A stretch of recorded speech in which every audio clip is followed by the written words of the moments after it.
Yo, what up, Street Talks? There, Kim. Alright, so this thought is about like having a low maintenance, a simple lifestyle. So I thought, we all love black cars, but they're probably one of the worst cars to get. Why?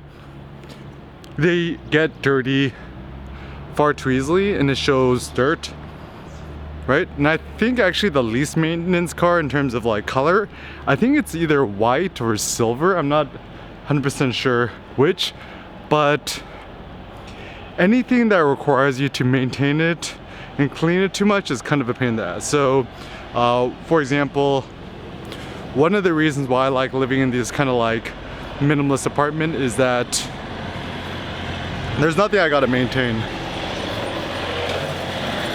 And as a consequence, I could actually focus more on what I personally love doing, which is creating. So, you know, a lot of people who own homes, like, it's great and all, but the downside is you got to maintain that mofo. And it's like, if you love going to Home Depot, then home ownership is for you. But for me, I don't like going to Home Depot, so at least in the foreseeable future, I have not much interest in buying a home, because, you know, even if you're rich, you could afford the home, you got to maintain it.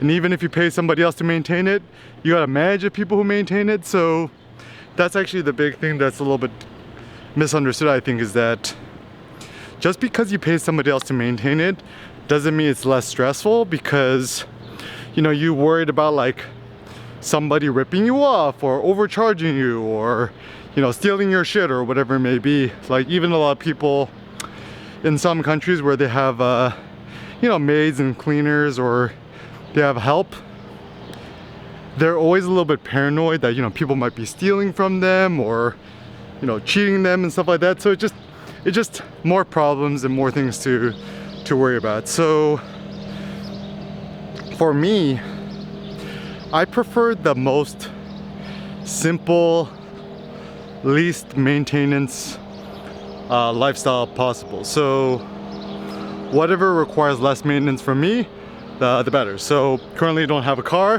which is the best, because like ain't nothing to maintain. So even like, you know, with car ownership, rather than getting the flashiest car, it might be actually a better strategy to choose the most reliable least maintenance car. So like, rather than Googling best car, Google least maintenance car.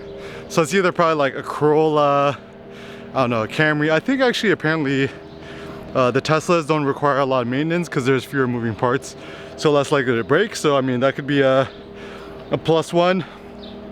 And I actually heard that the big problem with a lot of modern cars, any German cars or Lambos or Audis, whatever, there's so much electronics and crap inside of it, which requires you to take like 5 hours just to take apart what's all that electrical crap in the engine department, just to get your spark plugs out. I actually remember my car, 1991 Nissan Sentra. I could access the spark plugs in like 2 seconds. I pop the trunk, pop the hood, pull out the plug, unscrew it, and it would take me like a minute. But now the whole process, because all these extra electronics, the process is much more complicated. And for me, actually better yet than having a lease maintenance car, just not having a car, so I could do all the walkings. And I know for myself personally, the more I walk, the happier I am. And so I think, yeah, life has us worried and chained down with too many cares, too much maintenance. And even if you think about your email inbox, it's kind of maintenance, right? Like you gotta check it every single day, you gotta clear it out, you gotta organize it. And that's why I think, you know, email is not a good system, because it requires too much maintenance, right?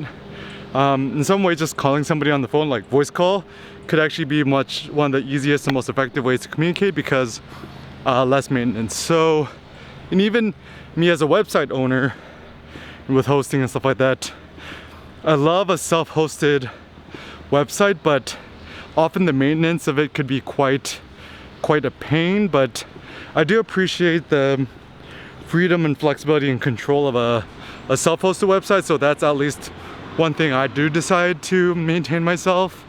But with almost other aspects of my life. So maybe the strategy then is, you know what you don't care for and what you don't care to maintain, and then offload that to something else. But for what you really do care about,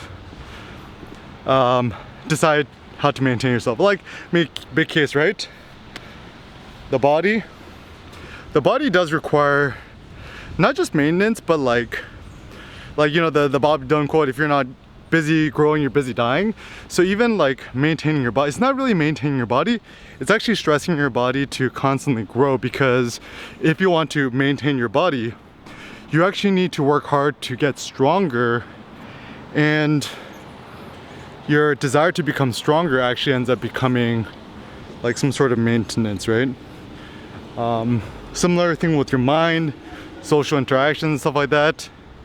You need an opportunity to exercise it, or else, you know the saying, use it or lose it, I think actually holds pretty true. So,